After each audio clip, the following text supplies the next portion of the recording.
Hi friends, నమస్తే. ఎద్దనపూడి సులోచనారాణి గారి జీవన తరంగాలు నెక్స్ట్ పార్ట్. చంద్రం కేసు కోర్టులో విచారణ జరుగుతున్నది ఆ రోజునే.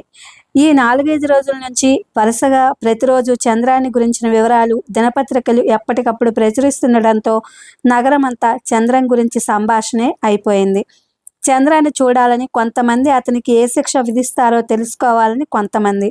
మొత్తానికి చాలామంది కోర్టులో కిటకిటలాడుతూ కూర్చున్నారు. వాళ్ళల్లో చాలామంది విద్యార్థులు, సగం పైగా నిరుద్యోగులు ఉన్నారు. తమ తరానికి ప్రతినిధిలా ఉన్న ఇతని భవిష్యత్తును గురించిన తీర్పు ఎలా ఉంటుందోనని అందరి మనసుల్లో ఆసక్తి, ఉద్రేకం గూడు కట్టుకుని ఉన్నాయి. చంద్రన్ చేసిన నేరాలన్నీ ఒప్పుకోవడం, కేసు క్లుప్తంగా త్వరగా ముగిసింది. చంద్రన్ చేసిన ఈ నేరాలు ఎంత భయంకరమైనవో, అవి సమాజానికి, శాంతి భద్రతలకి ఎంత ముప్పో వివరించిన పబ్లిక్ ప్రాసిక్యూటర్ ఇలాంటి చీడపురుగుల్ని ప్రభుత్వం నిర్దాక్షిణ్యంగా ఏరిపారేయాలని సూచించాడు. ఆయన పెద్దవాడు, పాతకాలం మనిషి. ఈనాటి యువతరం పట్ల ఆయనకి సదాభిప్రాయం లేదు. వీళ్ళు ఎందుకు పనికిరాని వాళ్ళని, క్రమశిక్షణ లేని వాళ్ళని, పని పాట లేకుండా తిని తిరగమంటే తిరిగే దొరబాబులని ఆయన నమ్మకం. వీళ్ళ షోకులు, వీళ్ళ మోజులు చూస్తే ఆయనకి కంపరం. అందుకే కఠినమైన చర్య తీసుకోవాలని సూచిస్తూ ఇలా అన్నాడు. అసలు ఈ దేశంలో ఈనాడు ఈ యువతరమే ఇలా ఉంది. ఓ క్రమశిక్షణ లేదు, నీతి నిజాయితీ లేదు, తప్పప్పుల తులాభారం అసలు లేనే లేదు. ఎంతసేపు సుఖం సుఖం, ఎలాగైనా సరే, ఏ తప్పు చేసైనా సరే దర్జాగా బ్రతకాలి, దౌర్జన్యంతోనైనా సరే డాబుగా ఉండాలి. ఈ దేశంలో న్యాయానికి కాళ్ళు చేతులు ఉన్నాయని, అది తప్పు చేసిన వారిని వేట కుక్కల్లా తరిమి పట్టుకుని నిర్దాక్షిణ్యంగా శిక్షిస్తుందని ఎప్పటికప్పుడు రుజువు చేయాలి. ఇలాంటి నేరస్తుల్ని నడి బజార్లో నిలబెట్టి శిక్షిస్తే అది మిగతా వాళ్ళకి కనువిప్పు అవుతుందని నా నమ్మకం. అందుకని యువర్ ఆనర్, ఇక్కడ మన కళ్ళెదుట నిలబడింది ఈ చంద్రం అనే యువకుడు కాదు, ఈ దేశంలో సంక్షోభం రేపి అల్లకల్లోలం చేస్తున్న అరాచకపు ప్రతిరూపం. అమాయకపు ప్రజల శాంతి భద్రతల్ని నిర్దాక్షిణ్యంగా కబళిస్తున్న సంఘ విద్రోహుల ఛాయ. దానికి సరైన దండన విధించబడాలి. ఈ వ్యక్తికి పడిన శిక్ష ఇలాంటి మిగతా వాళ్ళ గుండెల్లో అదటు కలిగించాలి, వెరపు పుట్టించాలి. ఎప్పటికైనా మన గతి ఇంతేనేమో అనే కనువిప్పు కలిగించేట్టుగా ఉండాలి. ఇది నా మనవి. అక్కడ కూర్చున్న పెద్దలందరికీ ఈ మాటలు సబబుగానే తోచాయి. చంద్రం ముఖం పాలిపోగా తలదించుకుని నిలబడ్డాడు. రోజా, అనంత్ ఇద్దరు విజయ్ వైపు ఆదుర్దాగా చూడసాగారు. వేణుగోపాలరావు గారి చెవులు పబ్లిక్ ప్రాసిక్యూటర్ మాటలు వింటున్నా ఆయన చూపులు చంద్రం మూర్తిని హత్తుకుపోయి ఉన్నాయి. ఆ ముఖాన్ని, ఆ విగ్రహాన్ని ఎంతసేపు చూసినా ఆయనకి తనివి తీరటం లేదు. వెనుక బెంచీలో కూర్చున్న వాళ్లల్లో కలకలం రేగింది. గుసగుసలు ప్రారంభమైనాయి. వదిలిపెట్టరేమో, ఉరిశిక్ష పడుతుందేమో అనే వాదనలు ప్రారంభమైనాయి. విజయ్ లేచాడు. చంద్రన్ తరపున న్యాయవాదిగా అతని వాదన ప్రారంభించాడు. అతని కంఠం మృదు గంభీరంగా మొదట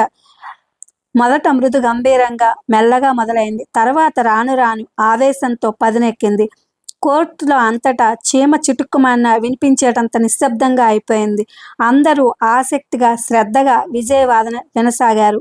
విజయ్ అంటున్నాడు, యువర్ ఆనర్, గౌరవనీయులైన ప్రాసిక్యూటర్ చెప్పినట్లు ఈనాటి యువతరం విచ్చలవిడిగా ప్రవర్తిస్తోంది. నిజమే. హద్దు ఆపు లేకుండా దౌర్జన్య చర్యలకు దిగుతోంది. నిజమే, ఒప్పుకుంటున్నాం. కానీ దీనికి కారణం ఎవరు బాధ్యులు? ఉదాహరణకి ఈ ముద్దాయి లాంటి యువకుడే ఉన్నాడు. ఇతను తెలివి తక్కువవాడా? కాదు. అసమర్థుడా? కాదు. పోనీ సోమరిపోత? కానే కాదు. ఉన్నది కాస్తో కూస్తో పెట్టి చదువుకున్నాడు. మంచి మార్కులతోనే పాస్ అయ్యాడు. కాలేజీ చదువుకి ఆర్థిక స్థితి అందలేదు. చదువు మానేశాడు. ఉద్యోగం కోసం ప్రయత్నించాడు, దొరకలేదు. భవిష్యత్తు మీద గంపెడాశతో అవకాశం దొరికితే రాత్రింబవళ్ళు లక్ష్య పెట్టకుండా శ్రమపడ్డానికి సిద్ధంగా ఉన్న ఇలాంటి వాళ్ళకి కళ్ళెదుట నిలిచేదేమిటి? ఎప్పటికీ చేతికి అందక మృగతృష్ణల ఆశ పెడుతూ, కవ్విస్తూ, ముందుకు రమ్మనమని పరుగు పెట్టిస్తూ, వెక్కిరిస్తూ ఉండే నిరుద్యోగ భావి జీవితమా? దాని గురించా?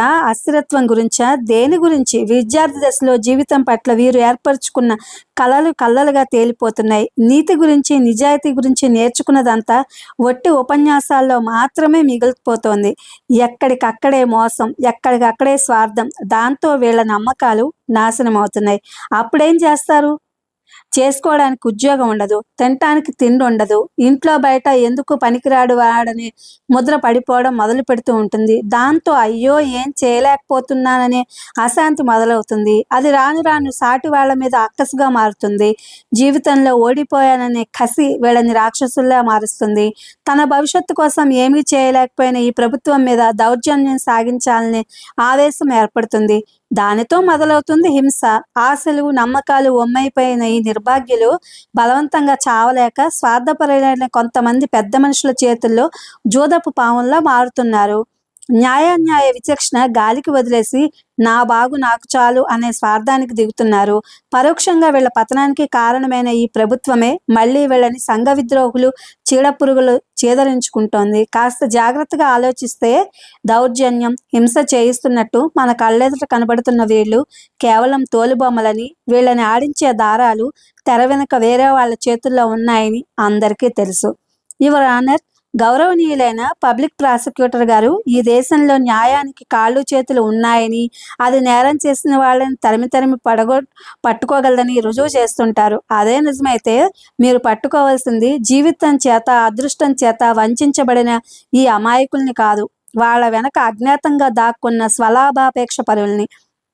స్వార్థం, అత్యాస, ఉచ్ఛ్వాస నిశ్వాసాలుగా బ్రతుకుతున్న లంబోదరుల్ని. నిజంగా ఈ న్యాయానికి ధైర్యం ఉంటే, దీనికి చేతులు కాళ్ళు జవసత్వాలు ఉంటే ఈ అసలైన సూత్రధారుల్ని పట్టుకోమనండి, నడి బజార్లో నిలబెట్టి చిత్రహింస చేయమనండి. అంతేగాని ఒకరు చేసిన నేరానికి ఇంకొకరిని శిక్షించడం న్యాయం కాదు. పొట్టగడవక ఆకలి తీర్చుకోవడం కోసం, బలవంతంగా చావలేక బ్రతకడం కోసం వాళ్ళ చేతుల్లో కీలుబొమ్మలుగా మారిన ఈ అమాయకుల్ని దోషులుగా బహిష్కరించడం, దూషించడం సబబు కాదు. యువర్ ఆనర్, గౌరవనీయులైన పబ్లిక్ ప్రాసిక్యూటర్ చెప్పినట్లు మన కళ్ళెదుట కనిపిస్తున్న ఈ ముద్దాయి అరాచకానికి ప్రతిరూపం కానే కాదు. ఈ దేశంలో నిరుద్యోగపు మహాగ్నికి సమిధల్లా ఆహుతైపోతున్న వేలాది మంది యువకులకి ఒక ఉదాహరణ యువర్ ఆనర్. ఈ దేశంలో ఈ చంద్రన్ లాంటి యువకులు వేలు, లక్షలు ఉన్నారు. అనేక కారణాల వల్ల వీళ్ళు సరైన గుర్తింపు లేక మరుగున పడ్డ మాణిక్యాల్లా మట్టిపాలవుతున్నారు. నిరాశతో, నిస్పృహతో కృంగిపోతున్న యువతరంగల ఏ దేశము బాగుపడదు, ఏ జాతి ఔన్నత్యము పెరగదు. వీళ్లల్లో దావాలంగా వ్యాపిస్తున్న ఈ అసంతృప్తిని అలక్ష్యం చేయడం అనేది మంచిది కాదు.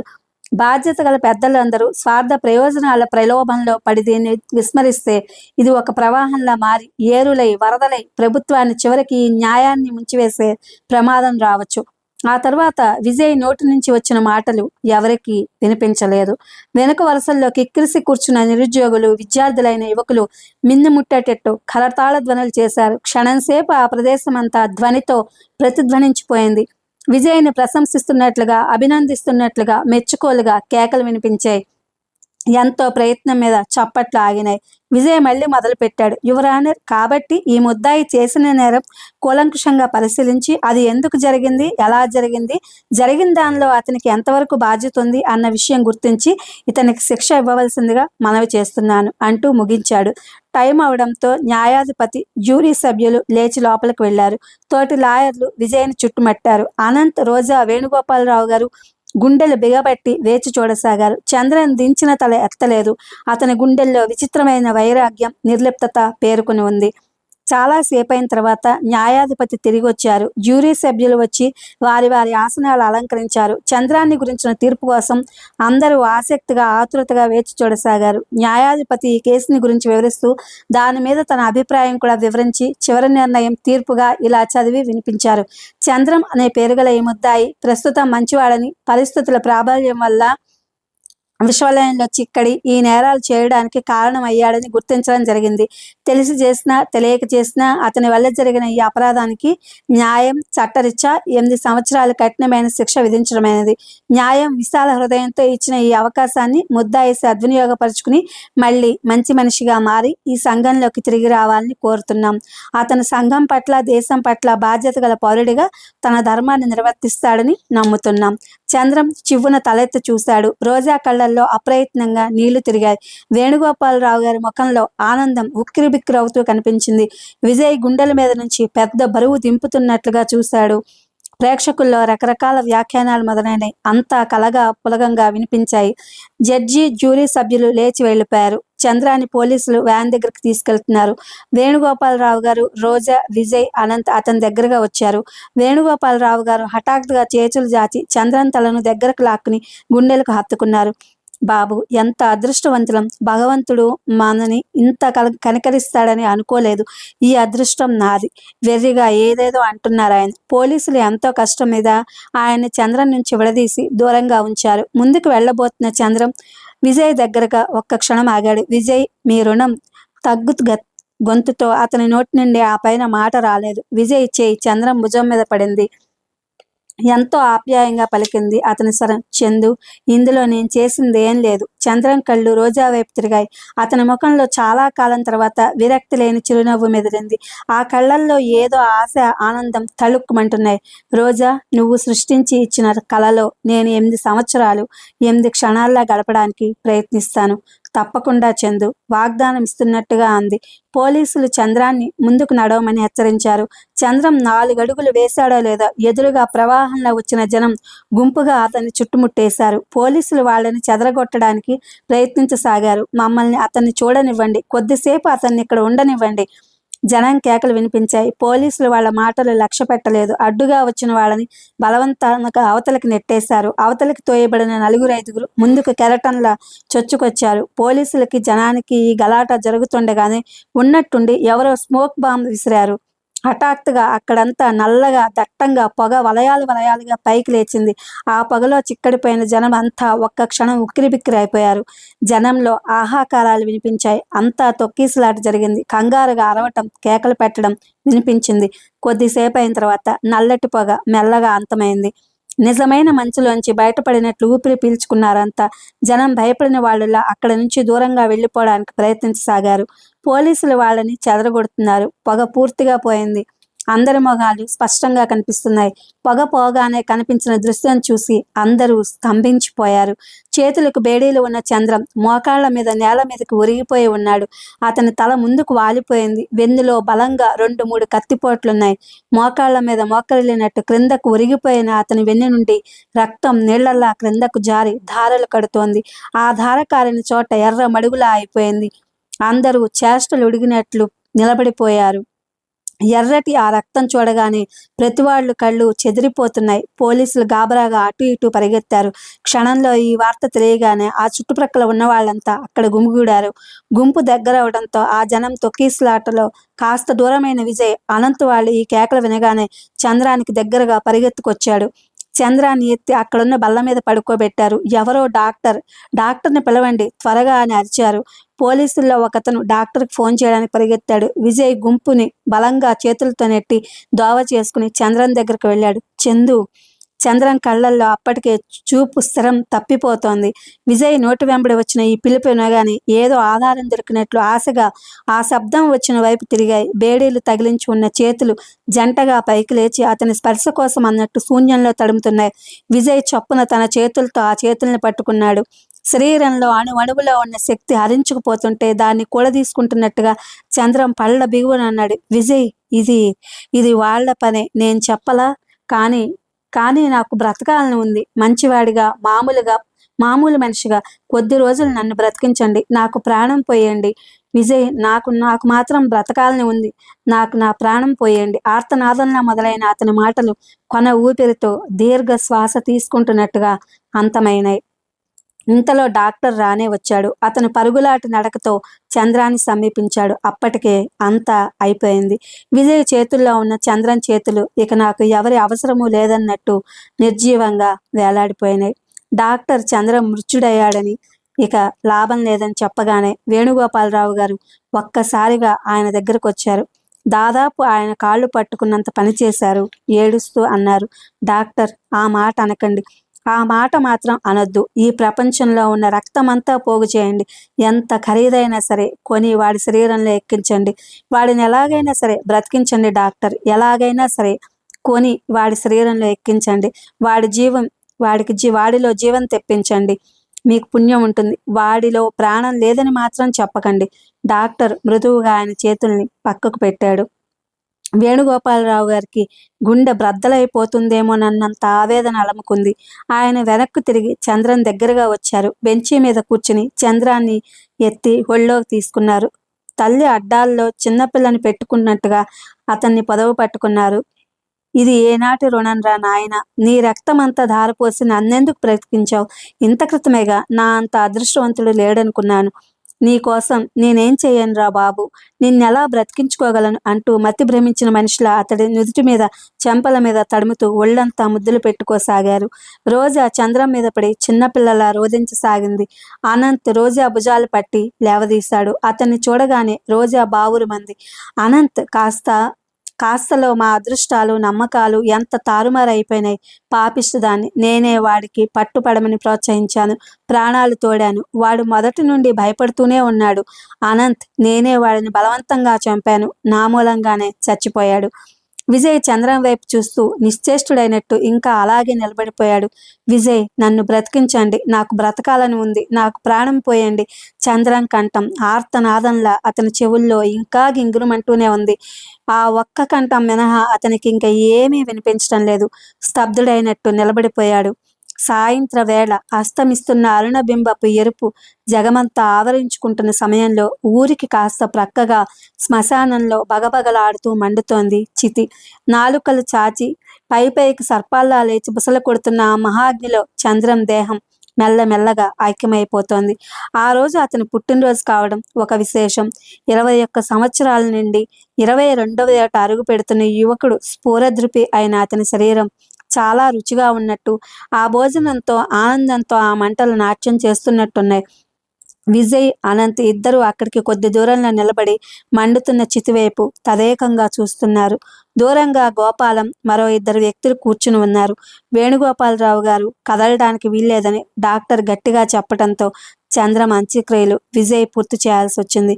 అనంత్ అన్నాడు, విజయ్, ప్రాయమైన జీవితం కోసమేనా మనిషి ఎంత ఎరిగిరెగిరి పడేది? అల్పమైన ఈ నీటి బుడగలాంటి బతుకు కోసమేనా ఇంత ఆరాటం? శ్మశాన వైరాగ్యం అంటారు, ఇదే కాబోలు అనంత్. కాదు కాదు విజయ్, కాదు. ఇలాంటి సంఘటనలు 1-2 చూస్తే చాలు. బ్రతకంతా ఒక మాయ పొరగా ఏర్పడిన భ్రమలన్నీ తొలగిపోతాయి. మనసు మరుభూమిగా మారి ఈ శ్మశాన వైరాగ్యం శాశ్వతంగా నిలిచిపోతుంది.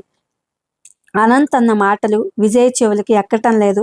అతని కళ్ళెత్తి దిగంతాల వరకు చూశాడు. విశాలంగా ఉన్న ఈ ఆకాశం, ఎంతో పెద్దదిగా ఉన్న ఈ భూమి, ఈ రెంటి మధ్య ఉన్న శూన్యం అతను మొదటిసారిగా గమనిస్తున్నట్లుగా ఉంది. అంతా ఎరుపు, రక్తవర్ణం, జగమంతా చంద్రం రక్తంలోని ఎరుపు ఆవరించుకున్నట్టుగా ఉంది. అక్కడున్న 2-3 తుమ్మ చెట్లు, వాటి మీద పడుతున్న సూర్యకాంతి, చంద్రం శరీరంలో నుంచి కారిన రక్తం అక్కడక్కడ అద్దినట్టుగా ఉంది. ఆ ఎరుపులోంచి ప్రతిధ్వనిస్తోంది చంద్రం కంఠం. విజయ్, నాకు బ్రతకాలని ఉంది, నన్ను బ్రతికించండి. నాకు ప్రాణం పోయండి, నాకు బ్రతకాలని ఉంది, నాకు బ్రతకాలని ఉంది. చంద్రం కంఠం అరుస్తూ ప్రతిధ్వనిస్తూ దిగంతాల వరకు పాకి పోతున్నట్టుగా ఉంది. ఈ కంఠం ఒక్క చంద్రానిదేనా? కాదు. ఇలాంటి నిర్భాగ్యులు ఇంకెంతమందో, అందరూ కలిసి ఆక్రోశిస్తున్నట్లుగా ఉంది. మాకు బ్రతకాలని ఉంది, మాకు బ్రతకాలని ఉంది. విజయ్ చెవులు చిల్లులు పడ్డట్టుగా అనిపించసాగాయి. విజయ్, అంతా అయిపోయింది, ఇక వెళదాం పద. అనంత్ అతని మోచేయి మీద తాకుతూ అన్నాడు. రాత్రి పొద్దుపోయిన తర్వాత ఇంటికొచ్చాడు విజయ్. ఇల్లంతా నిశ్శబ్దంగా ఉంది. ఈ నిశ్శబ్దం భయంకరంగా దిగులు పుట్టించేట్టుగా ఉంది. స్నానం అది చేసిన తర్వాత విజయ్ వేణుగోపాలరావు గారి గదిలోకి వచ్చాడు. చంద్రం పోయిన క్షణంలో ఆయన ప్రదర్శించిన చేష్టలకి అందరూ ఆయనకి మతి పోయిందని అనుకున్నారు. కానీ చిత్రంగా అలాంటిదేమీ జరగలేదు. 2 గంటల తర్వాత ఆయన మామూలు మనిషి అయిపోయాడు. ఆయన్ని ఆవరించుకున్న మౌనంలో ఒక విధమైన ప్రశాంత వైరాగ్యం స్పష్టంగా కనిపిస్తున్నది. విజయ్ ఆయన గదిలోకి వచ్చేసరికి ఆయన పడకుర్చీలో పడుకుని ఉన్నారు. అంతా అయిందా విజయ్? చివరి వరకు ఉండి వచ్చారా? విజయ్ అవునన్నట్టు తలూపాడు. ఆయన గుండెల్ని చీల్చుకుంటూ వచ్చినట్టుగా వచ్చింది నిట్టూర్పు. విజయ్ ఆయన దగ్గరగా వచ్చి జేబులో నుంచి ఒకటి తీసి ఇస్తూ, ఇదిగో అన్నాడు. ఏమిటిది అన్నారు ఆయన. విజయ్ ఉంగరం తీసి ఆయన చేతిలో పెట్టాడు. క్షణంసేపు ఆయన ఆ డైమండ్ రింగ్ వైపు వెర్రివాడిలా చూస్తూ కూర్చుండిపోయారు. ఆ తర్వాత లేచి కిటికీ దగ్గరగా వెళ్ళి కిటికీలోంచి బలమంతా ఉపయోగించినట్టు విసురుగా దూరంగా విసిరేశారు. విజయ్ తెల్లపోయినట్టు నిలబడ్డాడు. కిటికీ దగ్గర నుంచి వచ్చి కుర్చీలో నిస్సత్తుగా కూలబడుతున్న ఆయన పళ్ళ బిగువున అన్నట్టుగా అన్నారు, విజయ్, సాధ్యమైనంత తొందరలో నన్ను ఇక్కడి నుంచి పంపించే, వీలైనంత వేగంగా నా ప్రయాణానికి ఏర్పాట్లు చూడు. ఆయన ఆ తర్వాత ఇంకేం మాట్లాడలేదు. కళ్ళు మూసుకుని కుర్చీలో వెనక్కు వాలి పడుకున్నారు. విజయ్ కొద్దిసేపు అయిన తర్వాత నిశ్శబ్దంగా తలుపులు చేరవేసి అక్కడి నుంచి యువతలకు వచ్చేశాడు. వేణుగోపాలరావు గారి గదిలో నుంచి యువతలకు వచ్చేస్తున్న విజయ్కి ఆ పక్క గదిలో నుంచి అనంత స్వరం వినిపించింది. బ్రతిమిలాడుతున్నట్టుగా, లాలిస్తున్నట్టుగా అంటున్నాడు అనంత్. రోజా, నా తల్లివిగా ఊరుకో, ఊరుకో. నిన్ను నువ్వు చిత్రహింస చేసుకున్నందువల్ల ప్రయోజనం లేదు. ఏది ఎలా జరగాలని ఉంటే అలా జరుగుతుంది. మన చేతుల్లో ఏదీ లేదు. ఈ బ్రతుకంతా భ్రమ, ఒట్టి నటన రోజా, నటన అంతే. విజయ్ అక్కడి నుంచి కదిలి ముందుకొచ్చేశాడు. ఇది ఫ్రెండ్స్, ఎద్దనపూడి సులోచనారాణి గారి జీవన తరంగాలు. Thank you for watching.